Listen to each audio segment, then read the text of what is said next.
Hi everyone, I'll just provide you a brief summary of what the policy committee talked about. Interesting enough, even though we talked about policy, the conversation kept going back to public education and making sure that communities were well educated about the policy and the issues, especially when it came to outreach. And we mentioned some certain immigrant communities that might be wary about even reporting anything that happens in their multi-unit housing because of their status, so being culturally competent in that regard. We also talked about issues of drifting secondhand smoke from local tobacco retailers or cigar shops.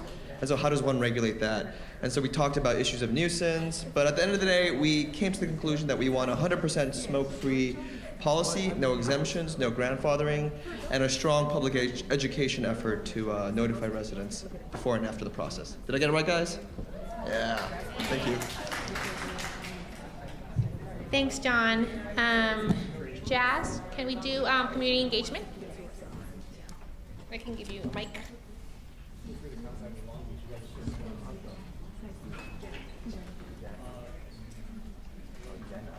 Hello, can you hear me? So my group did community engagement, and one of our biggest questions was who should we engage? And some of the groups were youth groups, PTA, schools. Some multi-unit housing properties have after-school daycare that we talked about engaging. Healthcare providers, let me see, local and regional decision makers. MUH, multi-unit housing, of course, owners and managers.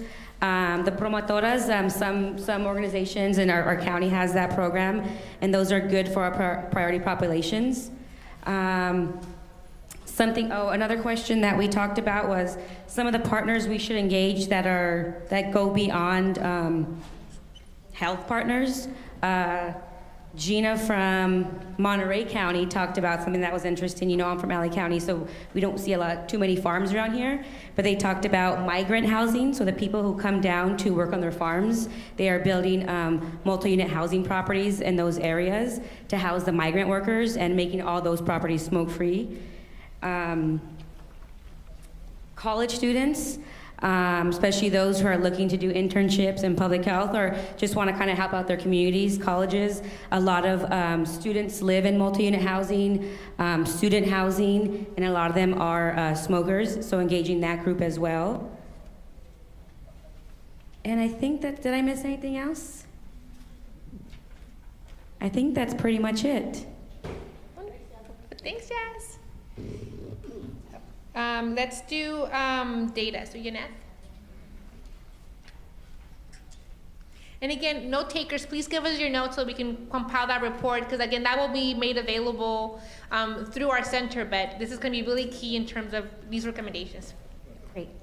So for our group, we've discussed data and the data needs that we need in from the community. And we talked about the need for different forms of data, obviously like public opinion polls from tenants and community members, but also doing focus groups and key informants. And also the use of existing data sources like, that talk about mortality and health issues, health conditions, demographic data. All of that is really important and kind of known, but some of the things that are lacking and that the committee or our group recommended that would be good to collect is we've all been talking and we hear a lot about evictions, and so what is the likelihood of landlords, so doing like a particular study with landlords and owners to find out what is the likelihood that they would use such a policy as a tool for eviction?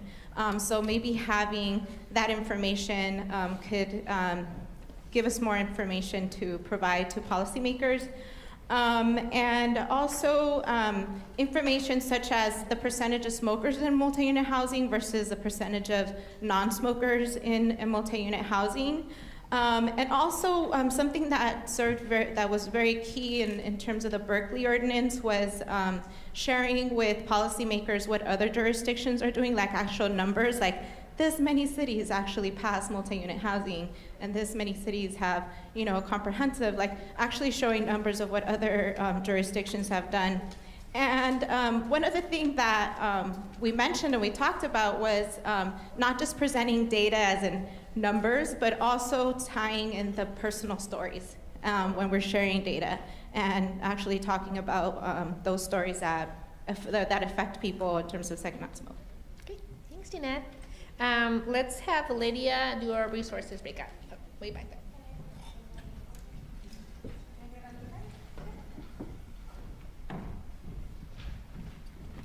Thank you. Hello? All right. So our group did resources and we focused on the 3 questions that we were provided. For the first question, which was what resources are needed to support smoke-free housing efforts, the group consensus was providing model and sample ordinances for both policymakers and landlords, as well as toolkits. Also, a rehab facility, for example, the Watts Health Center and 1-800-NO-BUTS, but also not just providing them, but making them more accessible. Also, an increase in education. As John's group, it was a big thing in our discussions of education. So increased education in multiple forms, that's print and social media, but also they felt that the strongest is the door-to-door to take the information, but also to bring back information on how it's affecting tenants. The second question was, what additional resources do landlords, tenants, and people who smoke need? One of the biggest things was incentives. So for landlords, financial incentives such as the discounted insurance, perhaps housing vouchers, and complying with ADA. And then for tenants, maybe offering some sort of discount for non-smoking renters. The other thing was informing tenants of their rights, educating the landlords about the health effects, and then some enforcement support, which leads us into our third and final question, which was, is there a need to consider sustainability of resources? They said yes. Funding, whether that be using the tobacco tax to provide funding for enforcement, maybe donations from people like community members and small businesses, or big businesses that are part of the smoke-free movement, maybe using grant funding. And then they also suggested that the Department of Public Health get involved to help sustain the resources that are ongoing by providing the funding and helping with enforcement. Making sure that the funding goes to community residents who are helping deliver the message of the benefits of smoke-free housing. Another thing that was brought up was creating a policy without holes, meaning, there's no loopholes, things like that, but also having enforcement lead the development of the policy, as was suggested by one of the attorneys earlier on the panel. Making sure we develop culturally relevant educational materials. And then last but not least, it's important to not displace people, to focus on the issue of secondhand smoke. That's what we had. Thanks, Lydia.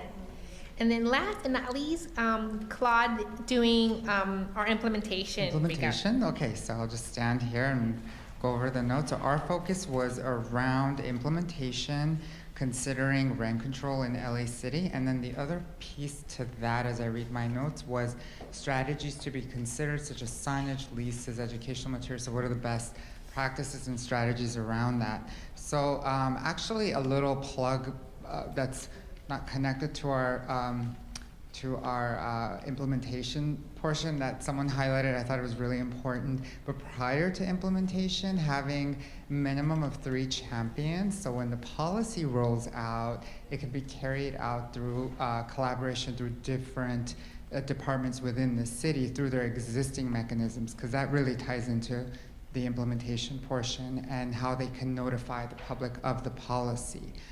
In terms of implementation, the recommendations made considering rent control is to certainly have look at it from the legal perspective and have conversations with the housing department for any potential solutions to that barrier. Other recommendations in terms of implementation, such as signage. I'm sorry, let me go back one more. And it was also promoting through existing partners such as AGLA, as we talked about, But in terms of signage and other implementation, sort of media activities, getting the message out through press conferences, highlighting the positive attributes of the policy, having campaigns such as Breathe Clean LA, and the group came up with that represents the efforts. Sending out flyers through utility bills just to get the word out, and so people are not alarmed when they see the policy. And let me flip my page over. Talked about press conferences, having a database of all the concerns and outline staff recommendations, and getting those concerns from any opposition groups such as Chamber of Commerce, who may be opposed.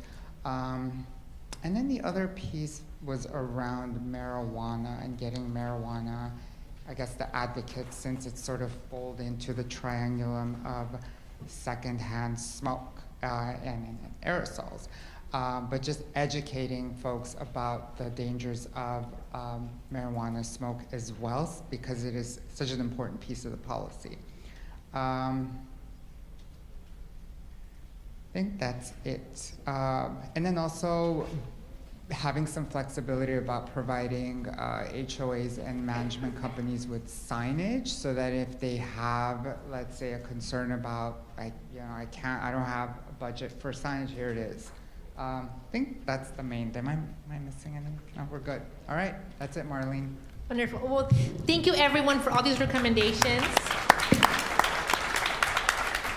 And like I said, this is all of your input recommendations are going to be utilized to create a report that we will be sharing with everyone. And especially in light of today's announcement that Councilman Koretz is putting a motion forward, this would definitely advise him as he is moving forward with his elements. So please, note takers, give us your notes. Facilitators, give us the posters that you've written on. You have evaluations in the middle. Please, if you have not completed those, fill them out and hand them over to one of us here. You have Peggy in the back who's holding some in there as well. And I know it's been a really long day, so thank you all for being here to this part of the day. Like I said, we really appreciate all of your input. And before I hand it over to Peggy and John, I just want to say that again, this is really a beginning as it relates to smoke-free housing in the city of LA. So I thank you all for being a part of this conversation. I hope that you will continue to be engaged because again, as I mentioned earlier in my presentation, we need community voices. Public health is there to provide information and education, but all of you have all of the stories. You know what's happening on the ground. So please continue to be in contact with us because we will be in contact with all of you. And without further ado, I'm going to hand it over to Peggy and John to give you some closing remarks.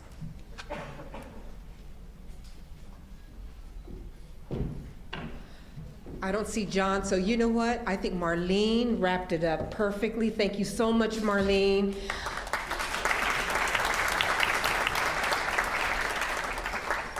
We will be giving you a report, and some of the information and some of the videos that we've done today will be online, so you may want to reference some of the speaking that was done today. I'm not going to hold you up. We're getting ahead of the curve, a little ahead of the curve of the traffic. It's been a long day and a very tight agenda. We so appreciate those of you who have stayed today for your recommendations. You are making the difference. And so with that, I'm going to adjourn the session today, and I do want to remind you if you can give us your evaluation, because when you think of it, we will have future meetings. We want to make sure that they're the best and that they give you the information that you're looking for. So have a great day. Get back to your home, your families, and again, we so appreciate your being here today.